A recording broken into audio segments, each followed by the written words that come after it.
Olá, pessoal, tudo bem? Sou a professora Núbia. Vamos dar continuidade aos conteúdos de Química da segunda série. E hoje a gente vai falar um pouquinho sobre as principais características das ligações químicas.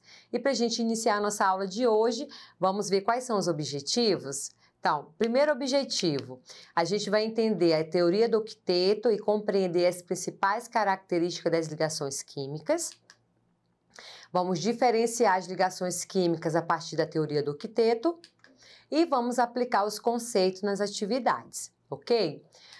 Então, como surgiu essa teoria do octeto?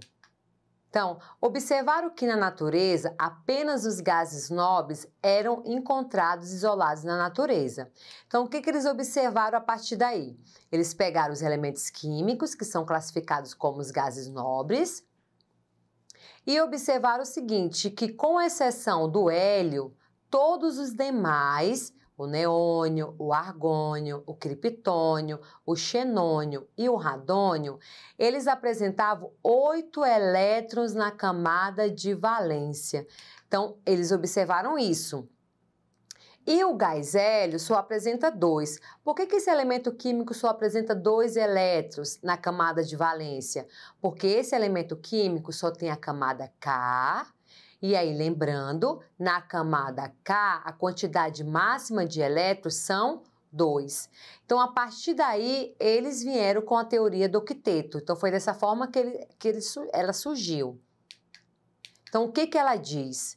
Um átomo adquire estabilidade quando possui 8 elétrons na camada eletrônica mais externa, que é a última, ou 2 elétrons quando possui apenas uma camada, que é no caso do hélio, ok? Então, a partir dessa observação dos gases nobres, surgiu então a regra do octeto. E a partir daí, eles começaram a explicar o porquê das ligações químicas entre os elementos na formação das substâncias, ok? Então, se estabelece entre os elétrons da camada mais externa da eletrosfera, camada de valência, para tanto, 2 características são essenciais. E aí, lembrando, camada de valência é a última camada e ela é a camada mais externa. Primeiro, a força de atração eletrostática que existe entre as cargas elétricas de sinais opostos. E segundo, a tendência que os elétrons têm de formar os pares, ok? Então, essas são as 2 características essenciais. Bom, a gente vai iniciar então com a ligação iônica. O que é a ligação iônica? São ligações que ocorrem a partir da transferência de elétrons. Então, falou em ligação iônica, a gente precisa lembrar da transferência de elétrons. Os elétrons são transferidos de um átomo para o outro, dando origem a íons de cargas contrárias que se atraem. Então, a gente tem aqui, ó, então, ligação iônica, a principal característica, transferência de elétrons. E aí vai ter a formação de íons, porque o átomo que doa elétrons vai ficar positivo, vai ser classificado como um cátion. O átomo desse elemento químico que recebe o elétron vai ficar negativo, que vai ser chamado de ânion, ok? Então, essas são as principais características da ligação iônica. Então, em quem eles ocorrem? Entre quem? Nós temos os metais, família 1A, 2A e 3A da tabela periódica, e nós temos os ametais, 5A, 6A e 7A da tabela periódica. Então, esses metais, eles sempre vão perder elétron ou doar, ok? E no momento que eles doam ou perdem elétrons, eles formam os íons cátions. E os ametais?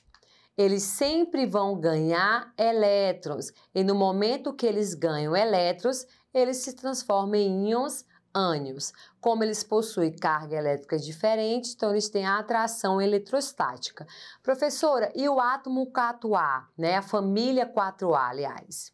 Os elementos químicos dessa família, eles apenas compartilham elétrons. Se eles compartilham, eles vão formar a ligação covalente, que é o que a gente vai ver posteriormente na aula de hoje, ok?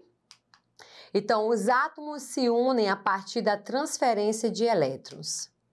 Então, na ligação iônica, nós vamos ver aqui um exemplo agora, a formação do cloreto de sódio. Então, a gente tem aqui a distribuição de elétrons do elemento químico sódio. Então, a gente tem aqui um S2, 2S2, 2P6, 3S2 e temos a distribuição eletrônica do elemento químico cloro, ok? Para que a gente faz essa distribuição? Para a gente identificar a camada de valência. Camada de valência é a última, então aqui no sódio, na camada de valência ele tem um elétron e o cloro, na camada de valência, ele tem 7 elétrons. E a gente viu, para que um átomo fique estável, ele precisa de 8. Então, a gente vai ter aqui, ó, o sódio com 1 elétron na última camada, o cloro com 7 elétrons. Como ele só tem 1 elétron na camada de valência, ele é da família 1A. Como o cloro tem 7 elétrons na camada de valência, ele é da família 7A. E quando a gente observa aqui, o sódio transferindo 1 elétron para o cloro, para ele ficar com 8, o que vai acontecer? Ele vai ficar apenas com 2 camadas. Se a gente observar aqui a quantidade de elétrons, ó, 6 mais 2 igual a 8. Então, os 2 átomos desses elementos químicos vão ficar com 8 elétrons na camada de valência e aí eles vão ficar estáveis. Nessa transferência de elétrons, nós vamos ter a formação de íons. Então, a gente observa aqui ao lado, ó, Na+, o íon cátion, e Cl-, o íon ânion. Então, nesse momento, a gente vai ter uma atração eletrostática e a formação do cloreto de sódio. Então, a gente tem aqui o retículo cristalino do NaCl, ok?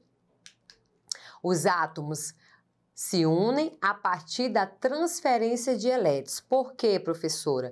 Porque a partir da transferência, a gente tem a formação dos íons com cargas opostas e aí, nesse momento, a gente tem a atração entre esses 2 átomos. Então, essa é a principal característica da ligação iônica e como ela ocorre, ok?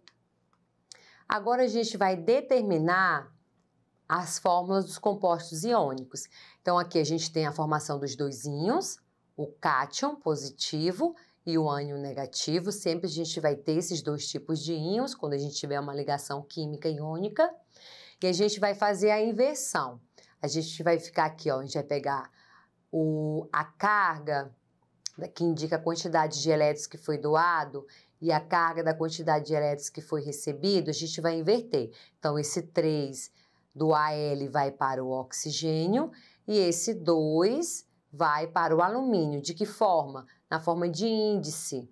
A gente vai fazer essa inversão na forma de índice. Então, vai ficar dessa forma, ó. O 3 vai como índice no oxigênio e o 2 vai como índice no Al. Então, vai ser dessa forma que a gente vai determinar a forma do composto iônico, ok? Vamos ver aqui outro exemplo. Então, a gente aqui, ó, o Al, né, tem 2 átomos, que é essa substância aqui. E aí a gente tem a presença de 3 átomos de oxigênio, como diz aqui, ó, Al2O3. Então, nós temos 2 átomos de alumínio e 3 átomos de oxigênio participando dessa ligação química. E aí aqui a gente tem a representação da fórmula de Lewis ou a fórmula eletrônica. O que é isso, professora? É o representar no símbolo do elemento químico a quantidade de elétrons que ele possui na camada de valência. Então, aqui, ó, o alumínio tem 3. 1, 2, 3. Da onde que eu tirei esses 3 átomos, esses 3 elétrons, professora? Daqui, ó, 3. O oxigênio da família 6A. Então, ele tem 6 elétrons. Então, tem 2 aqui, 4, 6. Ok? E aí, a fórmula geral de um composto iônico, como a gente fez aqui na primeira etapa, você vai pegar a carga, a quantidade de elétrons que ele doou e que ele recebeu, e você vai transformar como índice. Então, o X aqui foi para o B e o Y aqui foi para o A. E aí, a gente tem a inversão e a gente tem a fórmula desse composto iônico, beleza? Na ligação covalente, a ligação covalente ocorre através do compartilhamento de pares de elétrons entre os átomos que possuem pequena ou nenhuma eletronegatividade. A gente trabalhou sobre eletronegatividade, vamos lembrar aqui. Eletronegatividade é a capacidade que um átomo tem de atrair os elétrons, ok? E isso vai acontecer quando a gente tiver uma substância formada por elementos químicos diferentes, ok? Então, a gente tem aqui, ó, a principal característica da ligação covalente, então, é o compartilhamento de pares de elétrons. Então, a gente tem aqui essa nuvem, né, envolvendo esses dois elétrons aqui na cor vermelha, representando que esses dois átomos estão compartilhando os seus elétrons, ok? Então, ligação covalente vai acontecer entre ametais e ametais ou entre os ametais e o átomo de hidrogênio, beleza? Vamos ver um exemplo? Então, a gente tem aqui, ó, a nuvem eletrônica, né, que representa os elétrons em movimentação na eletrosfera, e a gente tem aqui o compartilhamento representado por essas nuvens, ok? Cada um dos átomos envolvido entra com um elétron para a formação de um par compartilhado, que a partir da formação passará a pertencer a ambos os átomos. Então, cada um, né, vai compartilhar um e nesse momento de compartilhar, os pares dos elétrons pertencem aos dois átomos. Eles podem ser átomos do mesmo elemento químico ou eles podem ser átomos de elementos químicos diferentes, como a gente vai ver aqui no exemplo. Então, formação do cloro. Aqui a gente tem uma substância simples, porque é formado pelo mesmo elemento químico, a gente tem dois átomos de cloro.